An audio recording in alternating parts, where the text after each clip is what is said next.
তাহলে মানুষের কাছে গিয়ে তাদের আইনি অধিকার সম্পর্কে সচেতন করতে হবে। যদি এই কাজটা করা হয় তাহলে একসঙ্গে দুটো কাজ হবে।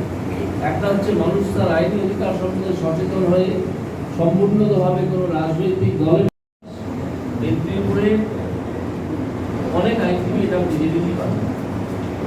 আর তা যদি নাও হয় তাহলেও মেদিনীপুরের বহু আইনজীবী হাইকোর্টে, কলকাতা হাইকোর্টে আছেন, তাদের সঙ্গে যোগাযোগ করে একটা ছোট্ট মামলা করে দেবেন যে এই লোককে এতদিন ধরে বার্ধক্য ভাতা পাচ্ছে না, কেন পাচ্ছে না?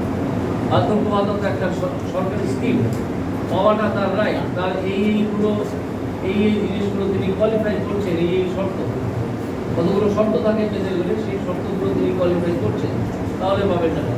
আপনি দেখবেন দীক্ষিতের মধ্যে সেই বার্ধক্য ভাতা করতে মানুষ হিসেবে একই পেশা। এই কারণে বলছি যে আপনারা হয়তো জানেন যে আমি যদি আজকে আমার প্র্যাকটিস শুরু করি, কিন্তু আমি পশ্চিমবঙ্গে করতে পারবো না, কিন্তু অন্য যে কোনো রাজ্যে বা সুপ্রিম কোর্টে প্র্যাকটিস করতে পারবো। ফলে আমার সেই আদালতের কোর্ট এবং কাউন্ট যা আমি তুলে রেখেছি, আমার মারফতে হয়তো মারফতেও হবে অন্য সুপ্রিম কোর্টের বিভিন্ন মামলার জন্য। তো আপনাদের কাছে আমার একটা অনুরোধ আছে, আপনারা সবাই বিজেপির এই সভায় হাজির হয়েছেন।